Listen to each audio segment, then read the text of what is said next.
talked about 3 years ago, I think, when your Relics of Rajavihara campaign was up, or around there. I'm not sure if it was exactly then. Yeah, I think it was around that time. Yeah, looking back on when we talked, it was just over 3 years ago. So that probably would have been the time that Relics was on Kickstarter or in or about there. Yeah. So tell me, since then, what has changed? Currently, you've got a campaign called Mind Curse, which looks really good. Can you tell me about that? Sure, of course, yeah, I've been busy the last few years working on a lot of other games, but Mind Curses are a game that's currently on Kickstarter. It's an adventure type of a game. It's competitive, 1 to 6 players, and it's a game where you have to basically solve puzzles to make progress and get back out. So the theme is that there's an ancient city, but you can only see it from the distance from this large temple. But to get there, you have to draw sacred stones, which have symbols on them, mind symbols, slide slabs to line them up, move across them, collect knowledge about the ancient city along the way, and try to get up to the top of the temple and get back out. But the problem is, the further you progress, the harder it's going to be to get out because these boulders start rolling back towards the entrance, almost Indiana Jones style. And if you don't get out before all three block the entrance, you are trapped there forever. So it's not just about getting the most knowledge, but also getting out while you still can. Yeah, perfect. That's a great pitch. I definitely see the Indiana Jones theme, both in this and in Relics. For sure. Yeah. And yeah, that's very cool. And I see that both of the games are puzzle games. What do you think makes a good puzzle, and what are some of the difficult parts of designing a puzzle? Oh yeah, they are a challenge to design for sure. But I think what makes a good puzzle game is something that is solvable, of course, but will have you keep you coming back for more, and the challenges should increase over time, introduce new complexity, new things, new objects, that type of thing. Like in Relics, for example, every 10 levels you open a new box and there's a new type of block. So you're discovering something brand new. You don't have to learn everything all up front, but you learn how these crates work and you kind of get a mastery of them, and then you move on. Oh, okay, well, now we've got these other blocks, and how do they work, and how are we going to function around these? And in designing a puzzly type of game like that, there are definitely a lot of challenges. First and foremost, you have to make levels or scenarios or whatever you're creating that are solvable. It's very easy to create something and then be playing through and it's like, oh, this is really cool, but then realize that, oh, actually I can't make that one move I need to make in order to solve this. Is this even solvable? So first of all, making it solvable, and then getting the challenge level right, which can be really hard too, because some people may feel that your game is too easy. Some people may feel that it's too hard, and it's very easy to go in either direction. I know with Relics of Rajavihara, some people felt that, it took a little bit too long to get to some of the harder levels. But some people are like, oh no, this is totally my speed. Like I want to kind of build my way up there. And then with one of our next games, we created 14 Frantic Minutes, which is a frantic race through a lab, connecting all these circuits together, trying to advance on. We found that a lot of people, including some reviewers, really, really struggled even with the kind of first level, kind of like the easy or normal mode. They couldn't even get past that. So we really had to suggest that, you get familiar and comfortable with all the puzzle pieces that you have to use to connect, because once you're more familiar with them, you have a better idea of what can actually be used where and when. And if you get into a certain situation, you won't be like, trying to hit a square peg through a round hole, because you'll know that, oh, there is no piece that's going to get me around this. I need to find another approach, kind of thing. So it's really a difficult balance of trying to get it to be not too easy, not too hard, and have the challenge level escalate over the course of the game, so it doesn't feel too samey. It feels like you are kind of getting mastery, you are getting better at the game, and you're ready for a higher level of challenge. Yeah, I've realized I've done one very small puzzle game called Combat Protocols for a game called Token Terrors, and there I realized how you forget what it's like to be a beginner in the puzzle. Like, as the designer, you get really good at it, and you're like, oh, this should be easy, right? And then when you watch somebody else struggle with it, it can be a little bit of a surprise. And Yeah, so I definitely, yeah, go ahead. yeah, no, I was just gonna say that like getting those levels right, so that like a learning curve, and making sure that you're introducing the mechanics, but then like making them more challenging. I found that to be really tough, even in my very limited experience with the puzzle. Absolutely. Yeah, I definitely found that, especially in 14 frantic minutes, where I played the game more than 100 times, probably a couple hundred times, solo and with other players, and I got very, very good at knowing the pieces where they're going to go. I have a bad memory, so it's not like I've memorized the levels or how they work or anything, but I can look at it and be like, okay, well, I think these pieces will fit around here. Okay, maybe not. Let's go around this way, and I can kind of piece it together and solve it and get through all the levels.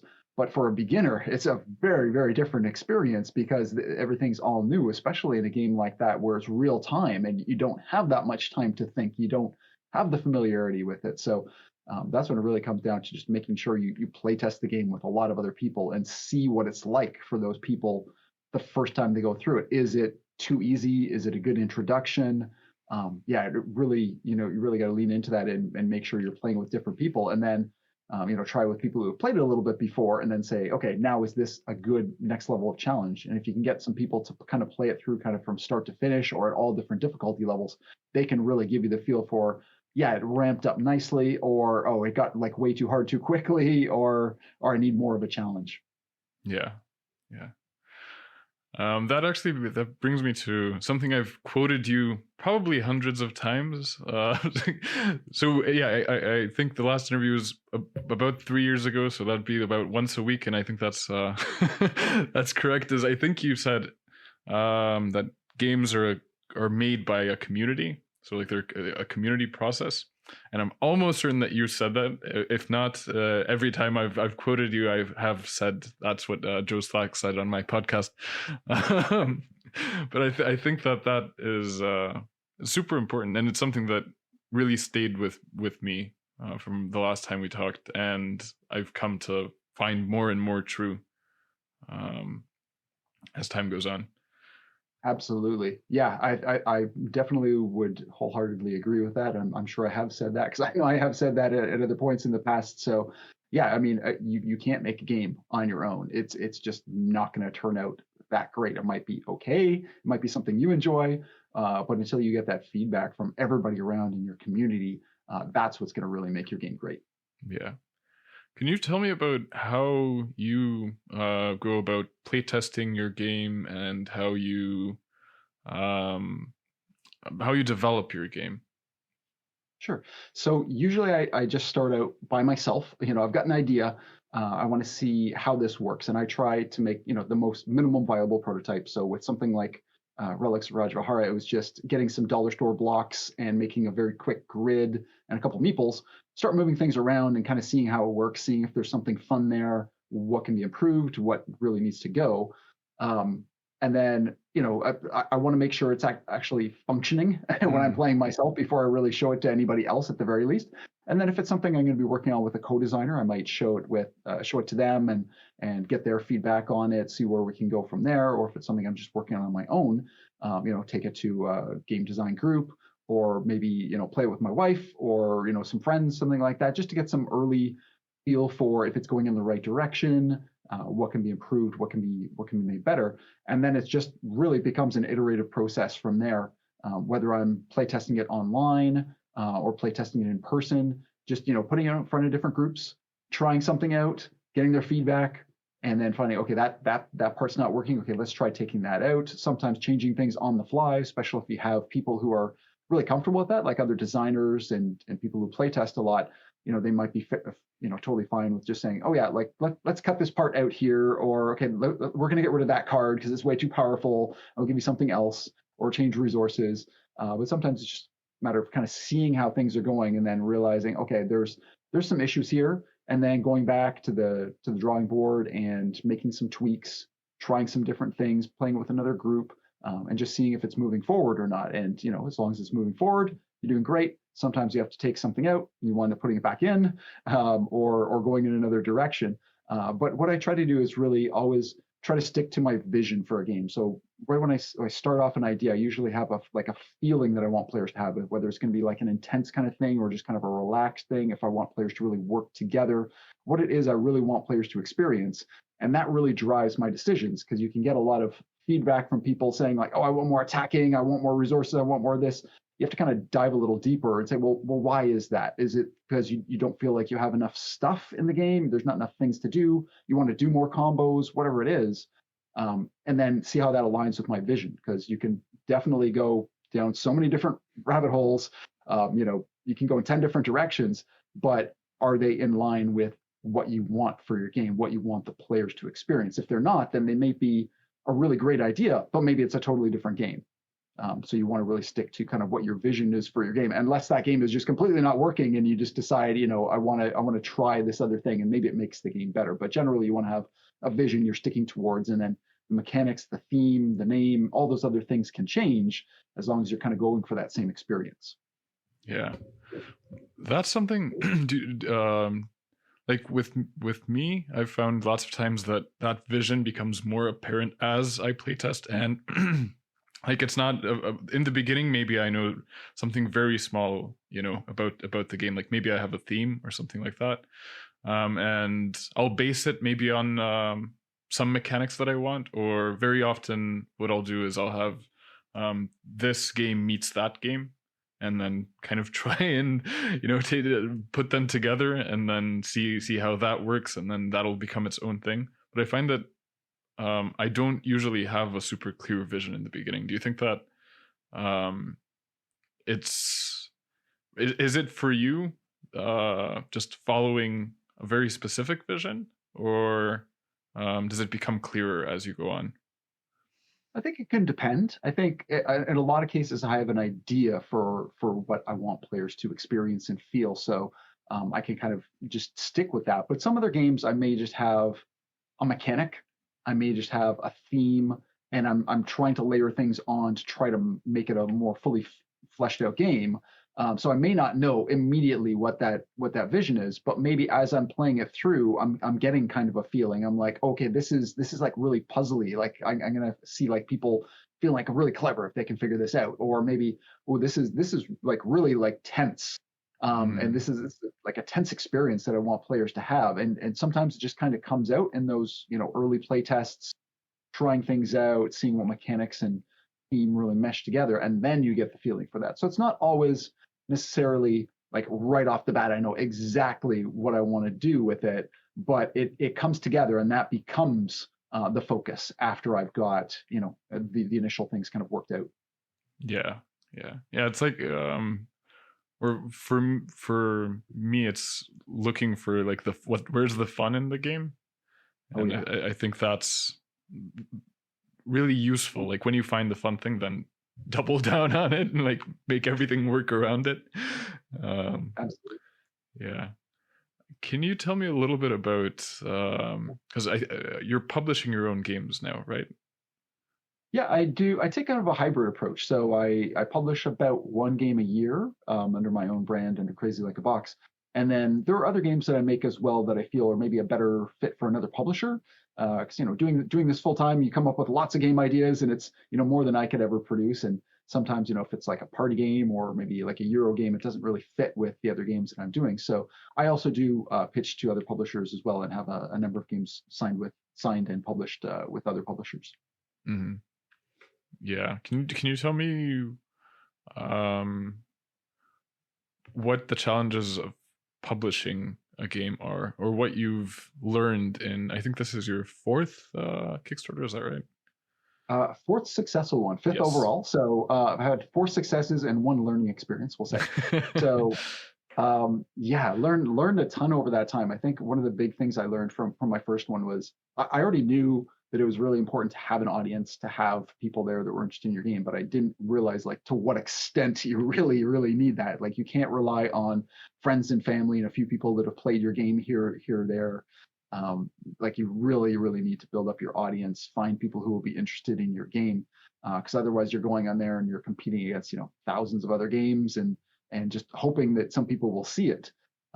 But if you can have at least enough of an audience to help you to get funded on day one or at least day two, then it just really kind of kicks like the Kickstarter algorithms into gear and allows more people to see. Because once your game is funded, people will see it, people will notice it, and people like to back a winner as well. There's psychology behind that as well. If you see a game that's sitting there at 10% funded after a day, you're kind of thinking, well, it's probably not going to hit its funding goal unless something dramatic happens. It's really, really important to focus on that first day or two, get that audience built up, and try to launch with success so that when other people see it, they see it's already funded. Maybe you're already working towards stretch goals. They see the content you're putting out and good reviews. There's just so many aspects of it. Working with good content creators and reviewers to help get the word out so other people see your game that might not otherwise see it. The aspects of social media, presenting your game really well, talking about it, coming on podcasts like this and talking about your game, and talking about your experience. Some people really like to see behind the scenes kind of thing. So if you can show them, how the game was made, earlier versions of the game, maybe write a designer diary for Board Game Geek, doing things like running ads, particularly Facebook ads. And this time around, I'm doing Board Game Geek ads for the first time. So that's a bit of a different experience and seeing how they work. But a lot of it is trying different things, getting the word out, getting your game out there. Of course, it requires you to make a great game. That's kind of a prerequisite that you have a great game, particularly something that looks good. If you're doing crowdfunding, people do judge your book by its cover, and if your game looks kind of dry and it's not very exciting, it's going to be a little bit harder sell than something that has really great table presence, amazing looking components, some really nice art, something really like stands out in your game. So the more you can make your game look like it stands out from all the other games out there, the better chance you're going to have. And then, of course, communication is such a huge thing. Communicating with the people who, saw your ad, joined your email list, who backed your game, whether it's during your campaign and afterwards, really listening to them. You can't give everything that everybody suggests. You can't promise the moon, because you're going to wind up, going into debt or including some components you hadn't thought about beforehand, and they're going to add a lot of weight for your shipping, or maybe it requires more development work because somebody wants a solo mode or a 5 or 6 player mode, and you haven't done that, and you're going to wind up really dragging your campaign or dragging your development time out much further. So just trying to have everything in place for when you launch, so it's the best game it possibly could be, but also listen to that feedback, because there are some ideas that will come out maybe about changing something up in your components, maybe making the look of something a little different. Maybe something looks a little too similar. Like for Mayan Curse, for example, 2 of the symbols looked a little too similar. So we're going back and tweaking them to make sure that they stand out, different colors, different configuration, just little things like that, and communicating with people to let them know where you're at in the process, how things are going. If you run into problems, let people know about them. Let people know about the issues and how you're going to solve them, how you're working towards them and trying to reach that established or estimated date of delivery. And just it's all about keeping people in the loop and letting them know you're listening to them, even if you can't introduce everything that they would like to have in the game. Yeah. And for you, because I know it differs a lot, although people expect more and more, I think, as Kickstarter consumers, because you have like huge publishers going on using the same platform. I think there's an expectation of the game being guaranteed, of course. But how far along in development would you be comfortable going into a campaign? And that's like in terms of art, in terms of game design, in terms of like how, in order to be open to those ideas from the audience, you need to, I think you need to have space where you're okay with those changes. So what, to you, how far along does a game need to be, and what needs to be done, or what can be not finished yet when you go on a Kickstarter? I like to have my game as close to finished as possible, but like you said, be flexible around people's ideas. It could be around some minor changes to some components, some upgrades, maybe changing something from cardboard to wood, moving things around, rearranging things. So I like to present a game that looks finished and is, fully developed. All the modes, it can be a red flag if you have a game and then, at some point during the campaign, you're like, oh, we're going to unlock a solo mode or something like that. Because for people who play solo games a lot, that seems like a red flag, because it seems like, have they actually thought this out? Is it actually developed, or is it just like hinting at, we want to develop this? I want to have all those things in place. They may not be 100% perfect. Like right before my and Curse campaign, we were still just finalizing the solo scenarios, and there's a chance we could still tweak them a little bit, change them up a little bit. The components as well, we've had great suggestions on that for little things that we can change. Like I said, changing some of the art, changing some of the iconography a little bit. I think it's nice to be open to those suggestions for things that aren't going to change your game drastically. Now, if people want to introduce something that's going to require another 6 months of development or something like that, then that means your game is not going to be delivered when you said it's going to be delivered. So I think you have to be careful not to try to take something on or make a promise that you can't keep, or that's going to really change all your timeline. So I like to have the game developed as best as it can be at that point when it launches. Art as close as I can have. I mean, there might be still some things coming in, and that's not a bad thing to have some art coming in during your campaign too, because that's something you can share. You can say, oh, we've created a new sketch for this character in the game, or we redesigned this to make it look more colorblind friendly or something along those lines. So you can have those things as updates, as things you can share on the campaign and in social media. But I like to have my game as close to production ready as I can, so that we can move towards, getting the sample, getting the physical copy, testing it out, making sure that everything's good. Because sometimes you'll get something back from the manufacturer and realize you have to make some changes there. So you need some flexibility, some time there, and before you move into your mass manufacturing and then shipping and everything from there as well. And that's part of also in the planning process, making sure you allocate more than enough time from the time your campaign ends to when you want to deliver, because things can come up. Sometimes it can take longer to go back and forth with the files, and maybe your graphic designer needs to work on some things, and they're working on a bunch of other projects, so they can't necessarily prioritize your changes. So you need to allocate time for all those changes. And then also the pleasant surprises that might come along, like we've experienced having a publisher from another country come in and say, oh, I really like the look of this game. Can we see a sample? We might be interested in licensing this, say, in French or in Spanish. And then, you bring them on board, and they need some time to evaluate and do a translation and sign contracts and that kind of thing. And then the benefit of that too is, if you have, you're going to print 2,000 copies of the game and they want to print 2,000 copies of the game, that's 4,000 copies. Now you can get a better price depending on how language dependent your game is. But if it's just, say, the rule book and the box, then a lot of all those other components, now you're printing twice as many, so you can get a better cost advantage for that kind of thing as well. So I think it's always important to leave yourself a buffer in that space, and leave yourself open to those opportunities from other publishers, from other backers who have those ideas, so that you have some flexibility as well. Yeah. Are you still teaching game design, by the way? Yeah, I do run my own online course. So I have the board game design course, where I help students kind of go through, take their idea from start to finish, developing a game and play testing. And we have twice a month Q&A calls with all our members, so they can ask questions about their specific game or theory or anything that they have going on. And I also run twice a year a creation to publication program for people who have made their game and they want to get it published. They don't want to do it themselves, but they're having a hard time finding a publisher. So I walk through all the steps for, making sell sheets and videos, and how to approach publishers, the right matches for publishers. And I also have a crowdfunding success course as well for people who want to kind of go this route and publish their own game, how to go about building their audience, creating their game and the look and the feel for it, and running a successful campaign as well.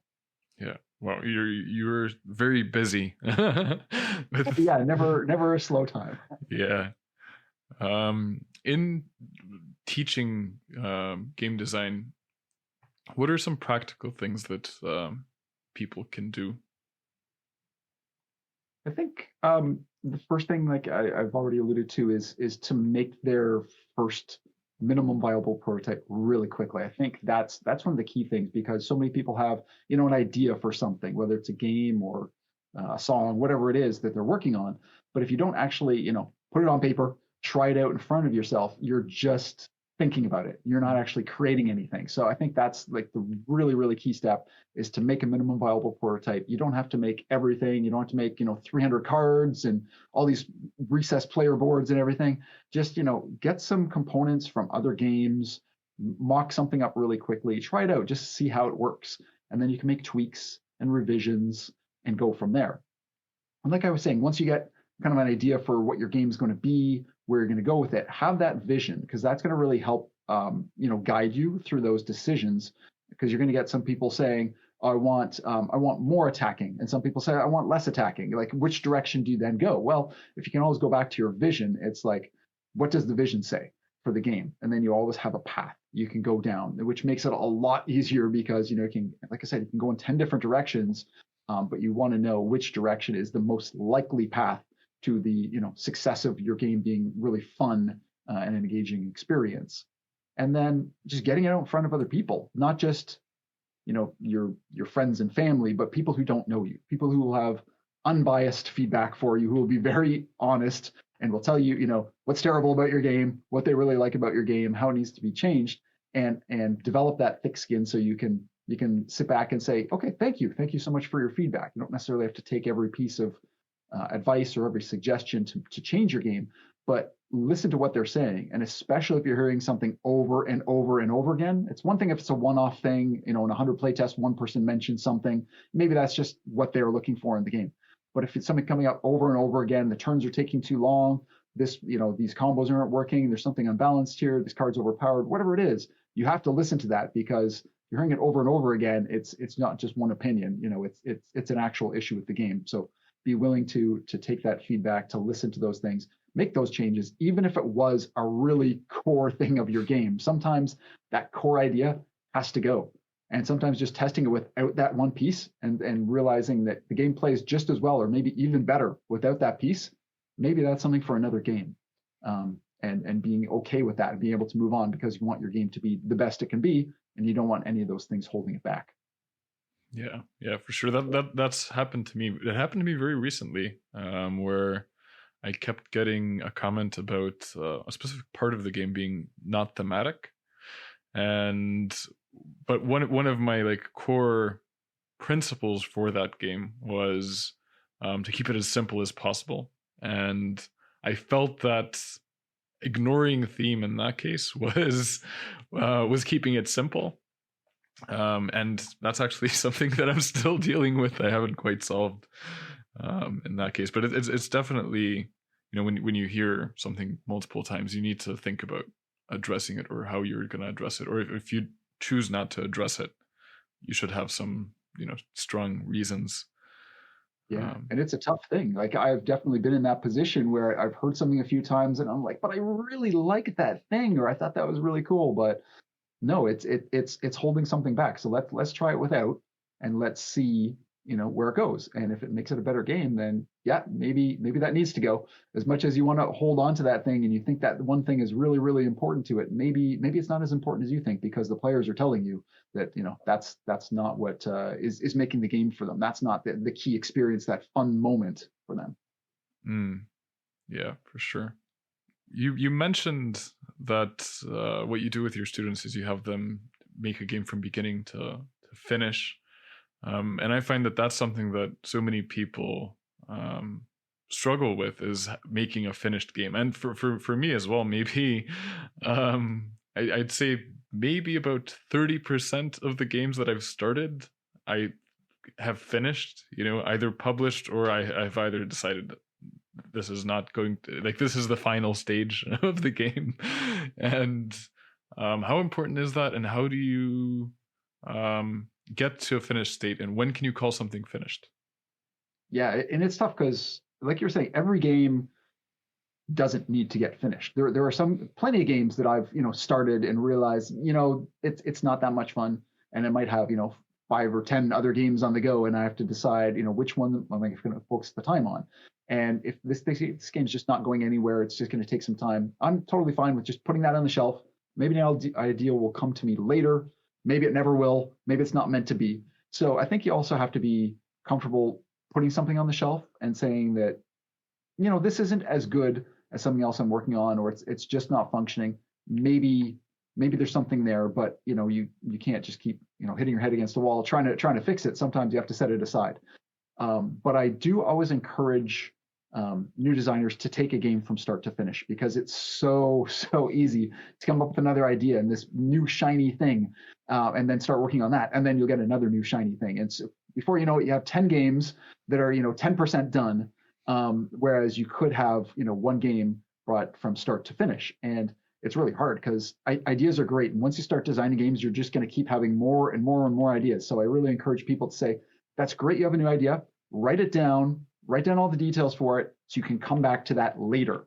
But right now, you need to focus on this one game you're working on, and play test it and develop it and make it the best that it can be. And sometimes it takes a developer or a publisher to take it that last mile.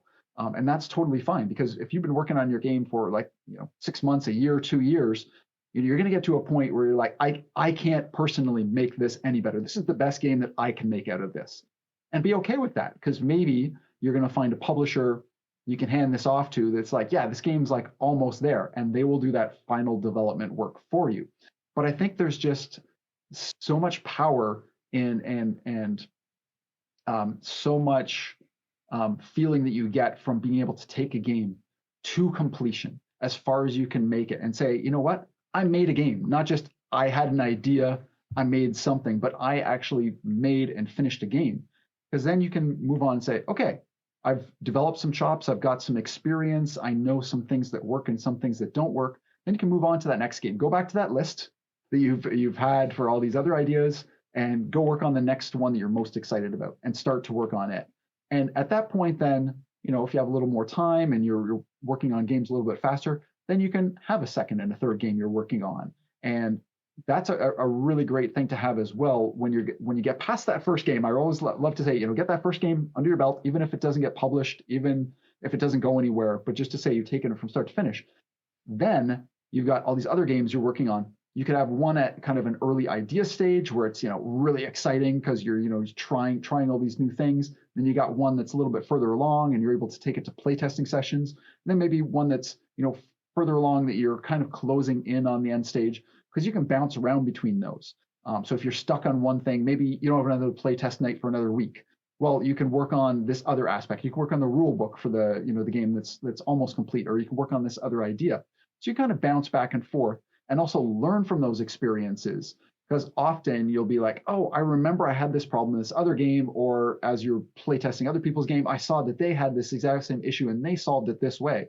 So by playing other people's games, other people's prototypes, developing yours more, you're going to learn more things, and it's going to come to you a little bit easier. When you run into those problems, those issues, because you're going to see how they've been solved before, and you can say, okay, that worked really well, or I want to try something a little different that hasn't been done before. But yeah, it's really taking that first game from start to finish, because otherwise you just got all these pieces and there's no sense of completion.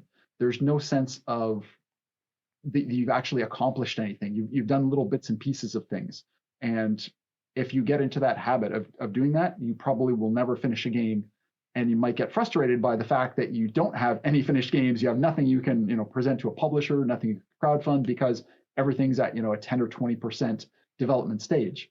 So I think it's really important and imperative to get that first game finished, even if it's not a perfect game, a game that's going to be published today. Yeah, those are some really good points. It's like I find that's one thing that stops people, is they're aiming for that perfection. And what you don't realize is you can, once you finish something, then you can learn from it for your next project. And if right now you take it, it's not 100% perfect, but maybe it's at 80%, you're happy with it at 80%, and you say, that's enough, I'm moving on, it's finished. Then your next project, if you take it to your 80%, that will be more than what your 100% perfect would have been on that first project. And it's it is, or you can learn from your projects, um, and I mean, it's also difficult. Like if you make a really good game and then your next one, you feel like you need to do better. Um, but yeah, those are some really good points.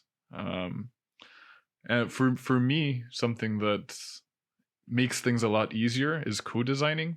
Um, and I have maybe about around 4 or 5 projects at a time, which I'm working on with different people, and they're all in various stages. And when we finish a project with one co-designer, we start the next one, and then it's really nice that I can bounce off from one project to another. In fact, one of my projects is with Adrian Adamescu, who you probably know, because I know he's also in the Canadian board game artisans group. Yeah, and I just listened to the podcast where you were talking with him as well. So yeah, I know Adrian as well. Perfect. Yeah. But what I find difficult is designing by myself, and I've tried it a couple of times. And I've tried. I entered a roll and write contest a couple of years ago, and I've done a little solo game. But every time I feel like it's so difficult for me not to be able to bounce ideas off of people, or to have that schedule of, okay, we're meeting, every Tuesday at 2:00 to work on the game. How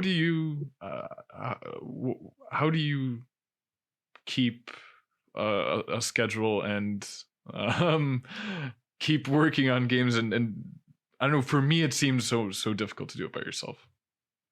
Yeah, there's a lot of great stuff there. I love working on co-designs. Sylvain Plante is my main co-designer that I work with, and we get together regularly, and it keeps the games moving forward all the time. You're excited about them. You play tested something, and then you always have takeaways. Okay, what are our next steps? Okay, well, Sylvain's going to go and update the board with these things. I'm going to go work on the balance for some of these cards, or create some new cards and that kind of thing. And then when we come together, then we're play testing it again. And you always have these deadlines and timelines, and you always want to feel like you're contributing. You don't want to feel like, oh, the other person's doing all the work. So you really want to keep things moving forward. And especially if you find a co-designer who will balance really well with you. If you got two people who really like the exact same kind of approach, like if two people are really all about like the balance and the math, then it might not work so well compared to having a combination of somebody who's really into figuring out the theme and how that really meshes and making the prototype, and somebody who's more into, say, working on the numbers and the cards and things like that. And like it can all just come together, especially if you like the same type of games, you like the same kind of approach. It can be really, really powerful. And I've designed solo on my own and with other co-designers as well. And I love the experience of working on co-designs. And some games just come together and I already have an idea. I'm like, I don't really need to bring in a co-designer. This kind of the concept's already working. I'm going to keep going with it. Or maybe it's a type of game that, one of my co-designers wouldn't necessarily be as interested in. But in terms of like what I'm doing, like I love the fact that every day is different. I've got, so many irons in the fire, or just different things going on that one day I might focus on more like admin type stuff. Like I might write a blog for my website that they post every week, and do some more kind of like admin stuff, catching up on things, following up on things, reaching out to publishers, that kind of thing. And then another day I might be spending getting together a prototype ready and then play testing it online. And the next day I might be meeting with a co-designer. So I'm going to be, bring my games, and we're going to, talk about some new ideas and work on the games that we're working on. And then, might just have like a brainstorming day, or a day to, just, try some different things, come up with different ideas. So every day is a little different, which I absolutely love. Being able to do different things, different days, have some things that are scheduled, and have some things that are kind of just like open for creative space, and just thinking, okay, well, I've got an idea for something here. Let's, put some meeples down, throw around some dice, and see what comes from this. We'll see if there's an actual game here, or if it's something I'm going to set aside and work on there. So I love the variety, be able to do different things every day, and also collaborating and working with other amazing people. Mm-hmm. Mm-hmm. What to you? I asked you earlier what what's difficult about puzzle design. What are some difficult problems that you've found solutions to in your game design? Solutions. Let me think. So um, sometimes you'll just have a game that it's just like there's something not clicking. Like the game's it's good, it's functional, um, everything's working. It's not broken, but you just can't find like, well, where's the fun? Where's the fun part in this? So that can be a really tricky thing because you really have to just listen to players and see what they're enjoying the most. And sometimes it means cutting out a lot of other things, a lot of the excess things, um, administrative type things. Like we try to have the least amount of fiddliness in your game, where you're having to set things up, change things, reset the whole board every 5 minutes, that kind of thing. So trying to take out those things that are the less fun aspects and trying to focus in on what the really fun aspects are, getting players to that really quickly. That can be a challenge because sometimes you don't know where your game's going to go or what the most fun part's going to be until you start playing with different people. Maybe it'll surprise you. Maybe you thought that this bidding mechanic was really cool, but it's really slow and clunky, and it slows the game down. What people like is really like putting things down and making some combos and that kind of thing. So being willing and open to making some changes, seeing what's working and seeing what's not working. Not being afraid to, like I said, put something on the shelf. So often you're just working on something and it's not coming together. You've tried 10 different things to make this one part of your game work, and none of them have quite done it. Put it on the shelf. Say, let's work on this other game. Let's not beat ourselves up about not being able to find a solution. And then sometime when you're like in the shower or taking a walk or working on another game, you'd be like, oh, that's what I need to do. Yeah. That'll work with this. And then taking it back out and saying, okay, let's try it this way. Maybe it's the solution, maybe it's not, but maybe it gets you one step closer to doing that. So not being afraid to, put something aside and work on the other games that are, working better. Sometimes we forget that that's an option. Like, or sometimes you've put so much time into it. And I've had a case where with a co-design, we worked on a game for about a year before we decided to put it on a shelf, and that's like countless.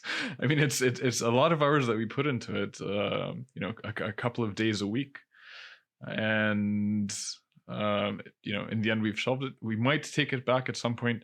We've definitely learned a lot from it, but it was difficult to shelve because it's like you really want it to work, but at the same time you've gotten it to a point where you're like, I know we're currently not happy with this, and maybe we need to work on something else. And it's a tough thing to do, especially if it's your first game, I think. Yeah, you've invested so much time, so much effort. This is your baby. You want to see it, fully grown and working really, really well. And sometimes you just have to be willing to say, it's not working right now. Let's put this aside. Let's work on, probably got tons of other ideas. So let's try something else out. There's that sunken cost fallacy, where you just think, yeah, well, we've already put so much into this. We have to make this work. Like we can't give up. We've put 300 hours into this game. We can't say that it doesn't work. And there's something to that, to say there's got to be something here. Otherwise, we wouldn't have worked on it so far. But you have to sometimes be able to set it aside and say, yeah, let's move on to the next thing. Maybe we'll come back to it. Maybe some idea will spark later on. Yeah. And also there's that, we talked a little bit about kind of like the law of diminishing returns. Once you get a game to a certain point, maybe every hour you're putting in, you're making the game 5% better, but you're going to get to some point where like, you're going to have to put in, an extra 10 hours to make it 1% better. Mm-hmm. And is it worth putting in that much more time? Or is it time to say, yeah, we've taken it as far as we can. It's time to either, shelve it, pitch it, hand it off to a developer or whatever you need to do, because you can only take it so much further at this point. Yeah. Another question I want to ask you is about when you play other games, because I know, like, let's say if you want to be a cinematographer, or if you want to make movies, I can imagine you watching a movie and not just, being entertained by it, but also thinking, oh, that's a cool shot, or, this is I can see what they've done with the plot here. And I find myself doing that constantly when playing another game and being like, oh, that's interesting. What can I take from this? Or what would you recommend in how people who want to design games, how should they play games? Should they like turn their designer brain off or on? And should they be more open to different genres of games and so on? Yeah, I think it can be hard to turn that designer brain off, and I think everybody might be a little bit different in how they approach it. When I play a game, I try to approach it in that, hey, I'm learning this new game. I want to have a great experience. Let's see. I'm playing a game to be entertained, to be engaged, to do something fun, to enjoy the company of the people around me. So when playing a game for the first time, I try to just immerse myself in the game, trying different strategies maybe, seeing how things work out. There are definitely at some points when I'm playing a game and I'm kind of like, oh, okay, I like what the designer did with this, like, because you have to like branch off, and am I going to go this hard approach? Am I going to go this way? Quite often I'll get to the very end of the game or after the game, then I really get into the analytical side of it, where I'm looking at the game and saying, okay, what design decisions did they make here? Why did they go this route? Or this is something that I thought worked really well, or maybe this part of it I thought could have been better. And then kind of learn from those experiences and say, oh, okay, maybe I'm working on a game and this is how they made things flow more smoothly here. Maybe I can learn from this. But at the same time, what are some things that could be done better in my game design if I'm working on a game where it triggers that. But I definitely do think that people should play a lot of different games. I think it's important to play games that you like, games that are kind of outside your normal realm. So maybe games that are a little heavier, a little lighter, different mechanics, because you're going to learn a lot from them. Even if you're not designing that exact type of game, you're going to come up with something from it. And this can be from good games.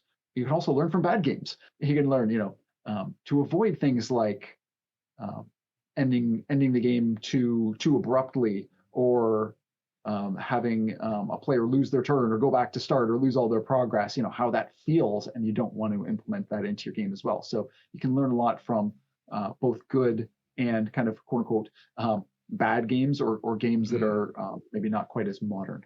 Yeah, I've probably learned the most about game design in playtesting unfinished games, because there you see a lot of unresolved problems, and you start thinking, how is that gonna happen, or how is that gonna how can that be alleviated, and like why is it that this game works for 3 rounds but doesn't work for 7 rounds, stuff like Or a that. different player count. How come this can be so good at 4 players, but when you get down to 2 players, it's a totally different experience, or it just doesn't feel the same. And those kind of things stick with you as well when you're designing your game, and you discover that your game is super strong at 2 players.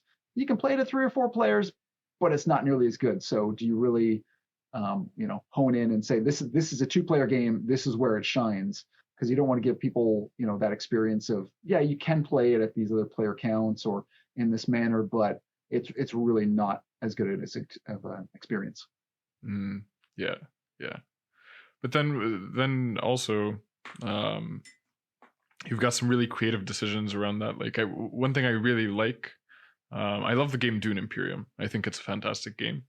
And what I really love about that game is how they've done the single player and the 2-player in it. Is they've actually made it always be at least 3 players. So if you're playing at 2 players, you still have an AI. And I thought that was to me really creative, because it was usually the solo mode is going to be a 2-player game, but controlling 2 AIs in that case, I thought was really cool. Yeah, Um, that's a really interesting concept. And as long as, as long as the automas or the players you're kind of quote unquote playing against are easy to manage, and you're not spending, a lot of time, moving things around and doing a lot of housekeeping, you want to focus players on, doing the fun stuff in the yeah, game. So if you can make that happen, that's a really interesting concept. yeah, yeah. Well, with solo design, I find that you need to make that's another choice that you need to make. Like, how much of a dummy do you make the dummy player? And because some solo players would prefer, or at least would like to have the option of having a more difficult automa, but one that makes more realistic decisions. And how much do you lean into that versus having less admin? You know, um, yeah, it Absolutely. Yeah. And there's different ways to do solo modes too. I mean, one of the standard ones that people tend to not like quite as much as just, beat your high score. I know you were talking about this with Adrian as well. How it's just, there's maybe thresholds, like 30 points is okay, 40 points is great, 50 points is amazing. So you have like thresholds, like something like you do in like cartographers, for example. Or you can have just, you're just trying to do better every time, like in Gone Sean Clever. And I quite enjoy that game and trying to roll better and do better every time. But for a lot of players, and my experience as well, I much prefer having an objective. Like, did I accomplish this mission? Yes or no? Like, it's either like a win or a loss, yeah, and it could be different scenarios. You need to accomplish this, this, and this. Did you do it? No. Try again, and then kind of go through more challenging scenarios. So that's something that we introduced in 14 Frantic Minutes with different levels that you could play in a group or solo. We're going through, and also with Mayan Curse, I really wanted the solo mode to be more than just, get X number of points. We do kind of set a standard for like the normal mode, you want to get this many points, hard mode, you want to get this. But then what really shines is the solo scenario. So once you've played it a couple times and you get a feel for it, then okay, now we want you to try to get all the way to the top of the temple, take a picture with the camera, and get back out. But you're not allowed to go past any of the monuments. So you have to find a very tricky path to get around them. You can't even go past a single one of them. Or you need to collect a certain configuration of different monuments on your way. So every different scenario is unique and different and has your brain working in a kind of a different way for something different you need to accomplish. And I think that's something that's really key in a solo mode is making people feel like, okay, they've got a goal that they need to accomplish. Can they make it or not? And then if it's quick enough to set up and play again, if they lose, they're going to be wanting to play it again and being like, oh, I came so close. Okay, I'm going to do this again and go jump right back into it and play it again. yeah, for sure. Like a great example of another game that does that is Hadrian's Wall, where in the base game you've got it's beat your own score, Yep. but they've got a BGG campaign that's out that I think is 12 different scenarios, and each one has different goals. And I think that improves it so much because you feel that challenge, and it's not just the challenge of making points. It's, can I make points, but also I have these other restrictions, or this other thing that I'm trying to go for. Yeah, Yeah, it really opens up the game, more space for people to try maybe a different strategy that they hadn't thought of, to have to do different things that they didn't have to in the base game, and get their brains thinking in a different way, in a challenging way that they'll enjoy. yeah, for sure. All right. The final question, I've asked you this before because it's your second time on here, but maybe your answer has changed. What would be your advice to somebody who is just starting out in game design, wants to design their first game? Again, I'd have to go back to making that minimum viable prototype, getting that idea out of your head as quickly as possible, making some cards, grab some dice, grab some meeples, whatever you have available to you around the house or in other games, and just try out the idea, see what's working, what's not, and evolve it from there. Once it gets to a point where it's working well, show it to some other people get their feedback on it, and then take it from there and take it to other designers, game design events, people you don't know, and let your game evolve from there, and be open to making changes and making your game the best it can be. All right, fantastic. Well, I'm really looking forward to seeing Mind Curse, how the campaign does. Anything else you want to shout out before we finish? That's about it. Yeah, Mind Curse is going to be available till November 17th. Yep, and I'll do my best to get the podcast out as soon as possible so that people have time to back it if they hear the podcast when it comes out. Wonderful. Appreciate it. Yeah, thank you so much.